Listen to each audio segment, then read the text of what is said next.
righty. Welcome. Glad you're with us. 6:31 p.m. Central, 7:31 Eastern, 4:31 California time. Joining me tonight is the Bad News Bears, Wes Peters, and what's the other guy's name? Michael Weiner. That's the other guy's name. Michael Weiner, Mr. 70, as we call him, because that's the highest minted perfect coin you can have. So we named him Mr. 70. He'll take that, he says. All right, gentlemen, welcome. Glad you're with us. You're looking a little more rested, Mr. Wes Peters. You looked a little tired yesterday from your vacation.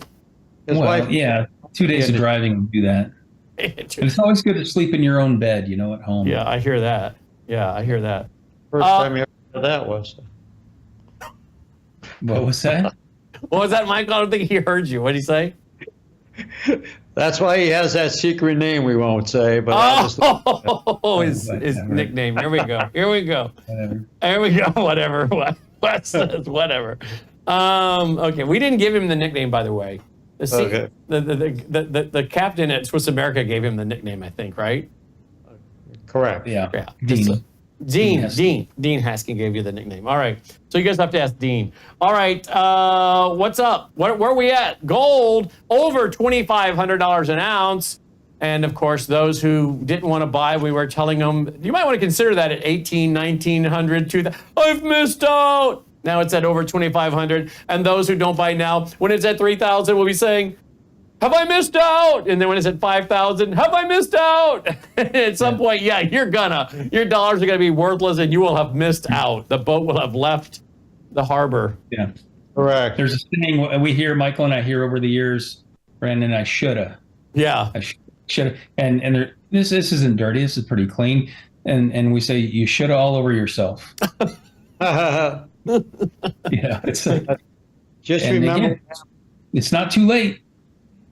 It's not too late. What happened in last year in 2023 at the beginning of the year when I said 2,100 and it was like 16, and this year I said 2,800 at the end of the year. It sounded like it might be impossible. We're sitting here at 25 and change, and people think it's 3,000 now. I might not be wrong, maybe occasionally.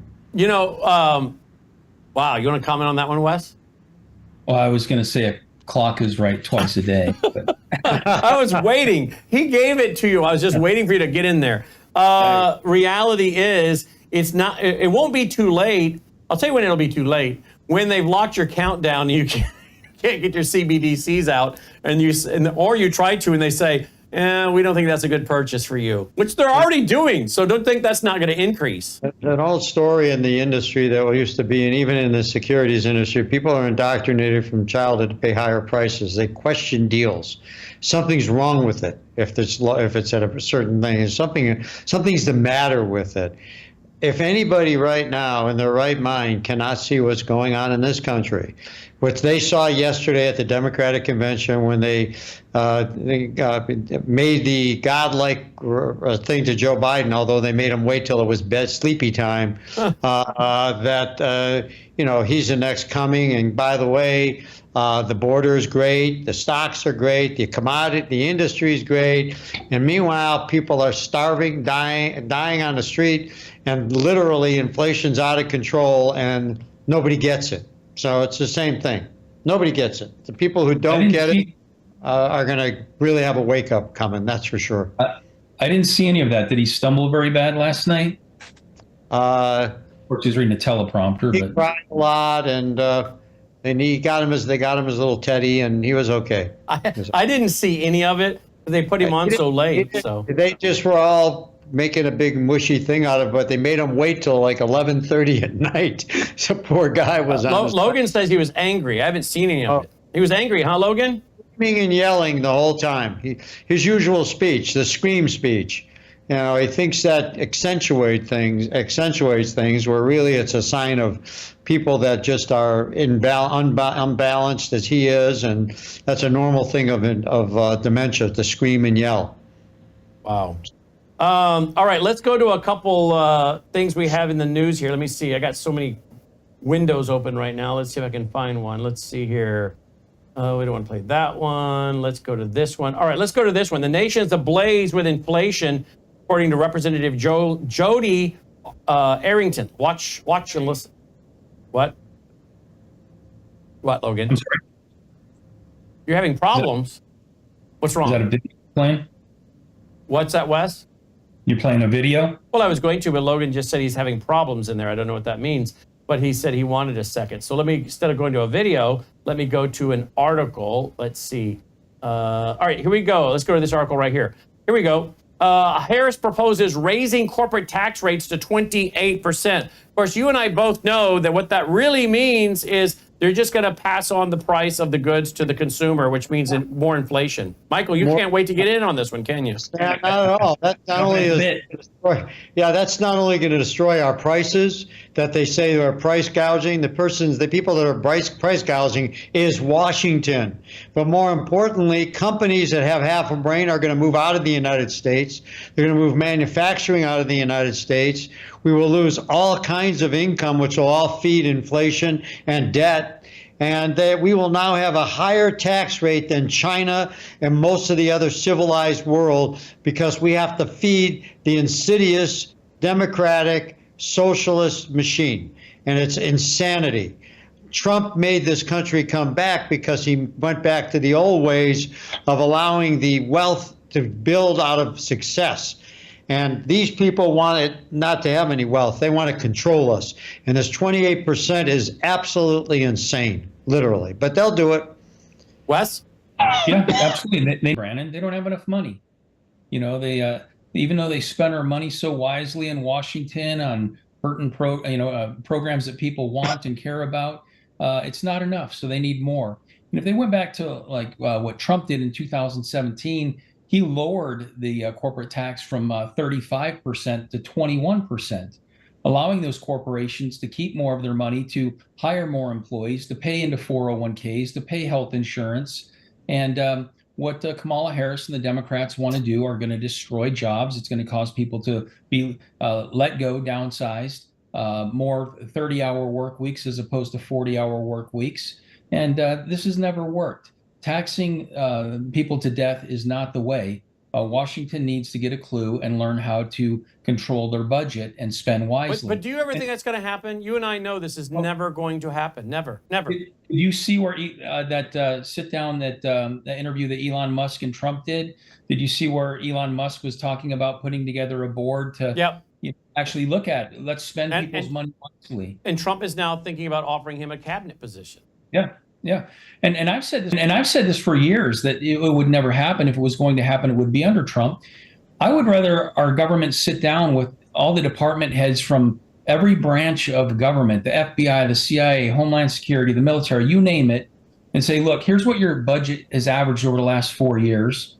Here's the waste and the corruption that we know about.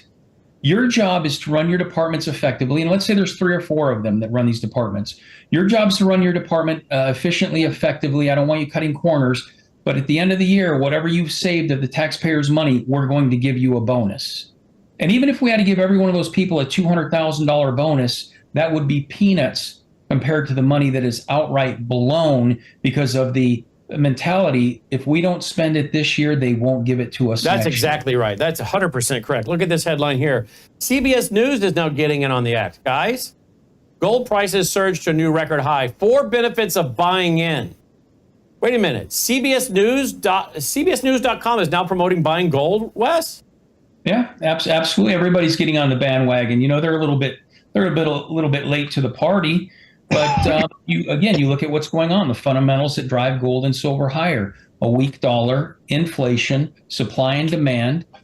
You look at the talk about going to a digital currency, all privacy being lost. People are very concerned about that. And these banks, by no means are these banks out of the woods yet. There's a banking crisis on the horizon that even, Jerome Powell has said before Congress and on 60 Minutes interview that he did, that they expect more banks to fail. Mm-hmm. So why would people be looking to get out of the banks and out of the dollar as well? Yeah, look. You want to comment on the fact that now we got CBS giving 4 potential reasons for buying gold? That's the headline. 4 benefits of buying in. Michael? Well, you know, one thing that Wes was just saying, and we can go through those 4 benefits, but people are not jumping off the roofs right now to buy gold. They think the stock market's going to go together and keep going and going and going. And there's a greed factor. When somebody calls us up, we're talking about asset preservation and the caboose at the end of the train, that's why you see all these countries and central banks buying gold like crazy. Yet the American public, when we talk about buying gold, is, well, no, maybe I'm my financial advisor, which is another genius, is sitting back and telling me, no, you don't need any gold. You don't need it. No, it's a waste. It's volatile. For God's sakes, if gold is volatile, what does it mean for them? But the reality is that we do not see the excitement in the marketplace yet at all. They say this, but it ain't happening yet. These people in this country will wait till they get the shot to the heart in the next 2 months in the stock market. Remember what happens in October, and then our phones will be ringing, and you'll pay me more for gold. You will pay me more. And here's the benefits, they say, CBS News. The potential for further price appreciation, okay? They're saying it may even climb to $3,000 an ounce this year. Wow, I was right. Yeah, you were. It offers unique protections for your portfolio. Gold can be a hedge against currency fluctuations, and it's easy to buy and sell. For us, boy, what have we been saying for the last years? The same thing. Mm-hmm. But now they're actually coming out and agreeing with it. But again, the populace right now is more into their stock market, into the greed factor than protection factor. And that's why they lose. And that's why we will get phone calls of how do I get this back? And they want to wait till after the fact to try to protect themselves. What people need to do is take action now. We have never told people to empty out their bank accounts and sell. We probably are the friends of financial planners because we don't tell them to take all their money out of the market. We tell them to take a percentage of their net worth to protect the other part. And we are very careful about that. But, some people do not like the idea of having any paper. And in that case, we work with them on that also. But we can't help you if you don't do anything about it. It's too late. Let's go to this one. Robert. Yes, Wes? I was going to say there's a segue, Brandon. A video, volatility could push gold to 3,000. It's a short clip. And there's something interesting in that clip that the guy says. Which clip is that? Volatility could push gold to 3,000. About in the middle of all the articles. Oh, yes, there it is. You want me to play video to 259. Yeah, I think it's... Let's see. Here we go. Let's see. Have I already opened that one? I can't remember. We got to sit through a silly little ad first. Fine. Everybody's got to make their piece, I guess. All right, here we go. Today, now approaching $2,500 an ounce. The precious metal has risen over 20% so far this year, and our next guest says it may have even more room to run. Joining me now is Mike McGlone, senior macro strategist at Bloomberg Intelligence. Mike, thanks for being here. I want to start on the catalyst for this run-up that we've seen in gold, and there has been quite a few, but what's really fueling this rally in your view, and is now still the right time to buy? Well, I think gold is just a matter of time it gets to $3,000 an ounce. It looks like it's put in a pretty good support area around 2,000. It's probably raising that up around 2,200. And a little bit contrarian to your previous guest, to me, gold is indicating there's bigger problems with the macroeconomy. On a year-to-date, 1 year, 2 year, and 3 year basis, the rock is beating stocks. It's beating the S&P 500 total return. It means something. But I think the key thing to remember about gold is to mention why it's going up, you have to start with the unlimited friendship that started with President Xi and President Putin in 2022, and then Russia's invasion of Ukraine. That shifted the world order, tilted towards gold. The deepest pockets on the planet have been buying gold, i.e. central banks. And one thing that's been significant has been big outflows in gold. ETFs have been selling, but just the last few months, they started turning upwards. So I think what people are realizing is this risk-off asset is probably likely to continue, particularly if we tilt towards the U.S. recession and U.S. bond yields looks like they're peaking from pretty high levels, just looking at things like 200-day moving averages. Mm-hmm. So you said you see gold quickly approaching $3,000 an ounce. When do you think that will happen? And is that the ceiling for you? Where do you see gold pricing, the ceiling topping out? So I'm be honest, I didn't say quickly, but I think it's just a matter of time it gets there. I don't know how long. It's one of those lessons I learned as an ex-trader, ex-investors. Don't put time and price together. going to continue to go higher. I think the key catalyst for gold to potentially go higher is when we have some further back and fill in the stock market. The mantra I've been saying for almost 2 years now is why buy gold with U.S. Treasury T-bills at 5% and the stock market on a tear. Well, that seems to be shifting. And one key indicator is volatility. Look at the VIX volatility index, the 200-day moving average. It's bottoming right now in the process of bottoming from the lowest level since 2018. So stock market volatility is mean reverting higher. Stock market prices are probably reverting downward a little bit for this elusive recession that hasn't happened yet. And gold has been the main outlier. So I'll end with this. The Bloomberg Commodity Index on a one-year basis is actually down. And you mentioned gold's up almost 30%.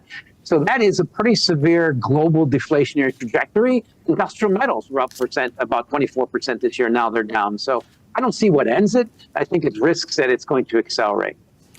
Looking at some other commodities there, you see oil fall. All right, let's stop it right there. You want to comment on that, Michael? Oh, yeah. You heard that first on Worldview Weekend. Pretty much everything he said, Wes and I have been saying for the last months. I mean, there's nothing he said there that we haven't been saying. Getting a little bit technical with people, and I know McGlone. I knew him when he traded at the New York Commodity Exchange back in the day when there was horse and buggies. But the reality is that he's not saying anything except what we've been saying. Central banks are buying gold. Gold is being monetized. The rest of the world doesn't trust U.S. currencies.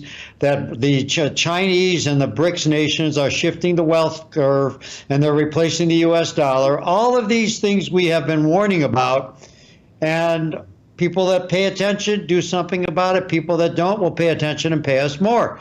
We'll ultimately hear from you. We'd like to hear from you ahead of time versus later, but there's nothing he said there. He went into some of the statistics on bonds and T-bills, and we can get into that. But the simple truth is we got too many dollars out there chasing too little and too much wealth, and it's not balancing. And central banks don't trust our currency. Governments don't trust our ability to build. And our enemies are running the show. That's pretty much what's going on. And if you want to get the free packet of information, all you got to do is text Wes 602-558-8585. I think he's caught back up after going on vacation. 602-558-8585. Not a vacation. Well, it wasn't a vacation. I don't know. I throw my cell phone in the desk drawer and leave it. Logan is leaving your offices. He's becoming Wes's personal travel agent. Okay, well, I thought it looked like a vacation from that beautiful hiking in the mountains strip pictures I saw. That vacation. Breckenridge, Colorado. By the way, who was that young chick you were with? Who was that young chick you were with? It's my wife. Mm-hmm. I texted. He texted me a picture. I said, "Who's the chick with the old guy?" Yeah. AJ like that. I'm sure she did. Yeah. Yeah. Yeah. 602-558-8585. 602-558-8585. And just text Wes. He'll send you the free information. By the way, I don't give financial advice. I give financial opinion. So do your own due diligence. And you can find out how to put gold into your IRA as well. By the way, these two Bad News Bears will be with us at the Ozarks Worldview Weekend coming up November 1st. So go ahead and make your reservations, and you can come up and talk to these guys. Maybe get your picture with them. I don't know why you would want to, but you could do it. 602-55, right, guys? Yeah. We're going to do a gut film moment. We're going to do a gut film moment on stage, Brandon. That's right. They can hear our duet, Brandon, and I'll say, "Sing with me, won't you?" Sing with me, won't you? Yeah. For those who don't know, Wes went on 10 cities. Was that 10 cities and 10 nights we did? Yeah. 10 cities and 10 nights, packing up that motor coach, unpacking that motor coach. Delta was on that trip with us. Delta did those cities. She was kind of a puppy. I used to throw the football around to Logan when he was young, small kid. That's right, you did. I don't know I do not know where the years have gone. But I would lead the audience in a song, and so I would say, "Stand and sing with me, won't you?" And so ever since then, that's his line. Sing with me, won't you? My tagline for people at the office is "Walk with me, won't you?" Walk with me. I'm going somewhere back or whatever. Yeah. Can you imagine doing 10 cities and 10 nights again? I would not have the energy for that ever again. Yeah. It was good. I liked it. Yeah, it was a lot of fun. A lot of memories. A lot of You had memories. that old gentleman who used to travel with. He used to fix the motorhome if it broke down. I forgot his name. Good guy. I forgot his name too. He wasn't, Are you talking he Jim? wasn't the one driving the motorhome when it went off the road down into the. That was you. I was me. The front left tire blew out. We were in the left lane. Left tire blew out. It was gone, baby. We went down, up the other side, going southbound, the northbound 55 highway lane. I brought it back down. I kept waiting for the sound of broken glass and hitting a semi. You don't even have time to look down the road to see what's coming. All I was doing is just cranking on that wheel. I think there was an angel Were you on the going like side. 60, 70 miles an hour? 70, 75. Yeah. I think there was an angel holding that motor coach from tipping to the left as we went in and tipping to the right when we went back in. So we went down in there, popped up the other side of the interstate, and I had to get off that interstate. That I didn't want to have a head on. So when I went back in, I thought I was going to flip that to the other way. So divine inspiration or divine providence was clearly involved to save us that day. Woo-wee! Yep. We got another motor coach. That one, they changed the tire. We got back on the road. Wasn't too much damage done. They fixed it, what it was. But we got another motor coach. And but yeah, I think I'm done owning motor coaches. Then we went to just renting them with the drivers and doing it that way, because then you don't own the motor coach. You don't have to store it. You don't have to service it. You don't have to pay insurance on it, the tires, the oil change, the oil in the generator. You don't have to do any of that. That's a fortune in itself. And thankfully, we could write it all off because it was business. It was our organization. But I don't know how people justify these things if you can't write it all off. People say, I want to get one of those. Feel bad. Now I'm thinking about because you got your fifth. I'm sorry. He's got his big old gigantic fifth wheel sitting somewhere right now, paying storage on it. He can't write any of it off. You know what you need to do? Haven't used it in a year. You haven't used it in a year? In a year this month, yeah. Well, and you know why I would never probably own one again. It's cheaper to call somebody in Nashville, a company in Nashville, which is what we've done. Yeah. Totally cheaper. I mean, the price of doing that for 4 or 5 days is like, whoa. But then you realize, if you only do that every once or twice a year compared to buying one of those, I mean, no. I'm qualified to go work for the federal government now, I guess. Yes, you are. You are. Spend some money. Man. All right, so get your free packet of information, 602-558-858. Why haven't you used it in a year? It's a beautiful fifth wheel. You got the big truck to pull it. Why have you not used it? Because I don't take vacations, Brandon. Are you hearing this, Michael? Are you hearing this, Michael? I agree with. Listen, I'm not throwing rocks under the bus. I am going to Glacier National Park next summer, July 4th weekend for 10 days. I'm taking it to Glacier. Never been there, so. Okay, well, you do that. That would be yeah. Is that going to be a vacation or not? What are you going to call that one? More of a vacation. More of a vacation. Depends More depending on cell service and all that good You stuff. have to get permission to go. I'll report from the road. All right, here we go. Robert Kawasaki says bank panics are invisible. Urges people to safeguard money in gold, Bitcoin, and silver. What does he mean, What does he mean, Wes? Bank panics are invisible. They don't report on them. They don't talk about what's really going on with the banks. Look at last year when the 5 banks failed. I mean, people didn't get notification. They weren't really talking about it in the mainstream media at all. It happens when it happens. And if you do business with that bank, you're in trouble, Again, at this point, Janet Yellen and Jerome Powell made it clear they're going to pick the winners and the losers, who they're going to bail out, who they're not. After the Dodd-Frank bill passed, after the 2008 financial crash, there were supposed to be bail-ins. When that bank failed, the doors are locked, the ATMs are turned off. They run the numbers and determine how short the bank is from covering all the depositors. Let's say it's 30%. When they unlock the doors and turn on the ATMs again, every account's missing, 30, 35%, whatever it is. Well, the last bank failures, the Fed stepped in and they bailed everybody out, even deposits over $250,000. So what he's saying is they're not telling us the truth, even though Janet Yellen and Powell are saying publicly that they expect more banks to fail. Why don't they provide a list of these are probably the banks where the shoe's going to drop and they're going to fail? Let everybody know. The reason why, they know everyone will run to the bank, take their money out, and there'll be a run on the banks. And if XYZ Bank is having a run on it, who's to say that Wells Fargo wouldn't have a run on it? Everyone going to get their money out, and the banks can't sustain that. So wow. Let's What do you go mean? So to, they're not for the sake of time, let's run over here to Charles Payne, see what Charles Payne has to say. One thing we do know, folks, Wall Street is licking its chops, right? Think about this. It feasted on record-shattering Fed spending, right, from the federal government. President Trump had to do $3.6 trillion when COVID shut down the global economy. There was that $600 billion that he put in the last December he was in office. Now, that was supposed to go in November to try to sway the election. His own Senate foiled him. Nevertheless, that $600 billion, President Biden comes in and says that's not enough. Let's add another $1.9 trillion. Then there was an assortment of programs, $100 billion there, a few $100 billion there. And then, of course, the other programs, the more trillion-dollar programs with dubious titles, right? The Inflation Reduction Act. Well, all of that cash eventually ends up in corporate coffers and with the top 1%. That's why they've done so well in this economy. And it kind of reminds me now, because the Federal Reserve, it's their turn. And this all reminds me of a scene out of Trading Places where the Duke brothers are screaming. You remember that scene? Turn those machines back on. Here's a reminder. I want trading reopened right now. Get those brokers back in here. Turn those machines back on. Turn those machines back on. That's Wall Street to the Fed. Come on, baby. Come on. Now, we know it's going to be a while before the Fed actually starts another quantitative easing program. But you can bet Wall Street, the thinking right now is that the Fed will eventually restore all of the $1.8 trillion that they've shed from their balance sheet. Now, make no mistake, right?